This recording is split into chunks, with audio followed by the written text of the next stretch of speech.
সালমান খান আইনা দেও, আমি সালমান খান বিয়া করতাম। সালমান খান আইনা দেও, সালমান খান বিয়া করতাম। সালমান খান। আচ্ছা উবা সালমান ভাই মাতাইয়া দেখি তাই কি তা কই। সালমান ভাই শুনলাম সিলেটি ফুড়িয়ে গো আপনারে বিয়া করা লাগিল পাগল হয়ে গেছে, জিনিসটা আপনি জানিরা? এটা জি জি জি এটা তো আমার লাগি বহুত বড় একটা খুশির কথা, আমার লাগি বহুত বড় একটা খুশির কথা। বিয়া শাদী লইয়া মাথাত বহুত বড় একটা টেনশন আছিল, এই টেনশনটা এখন মাথা থাকি হরলো। কেটিনা কাইনা এটার লগে তো বহুত লাইন মারামারি চেষ্টা করলাম, কিন্তু তারা তো আমার এখনো বেল দিল না।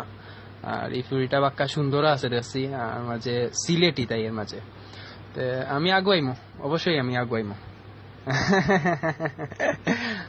তো এখন আপনি কিতা করতে চাইরা, সিলেট আইরানি? যে আমি সিলেট আবার চেষ্টা করমু। পয়লা দেখমু যে সিলেটর কোনো ভিসা মিলাইতাম পারিনি, আর এখন তো যদি সিলেটর ভিসা না পাইতে মনে করিমগঞ্জের অবাদিনী কোনো স্রোত ইয়া হামাইতাম পারিনি সিলেট। আর আপনারা তাইরে কইয়া দোকা যে আমি সিলেট আইরাম, যে সালাখান হোক আমি সিলেটে। এ সালমান ভাই কইছেন তাই জেসা লাগানো সিলেট আইরা।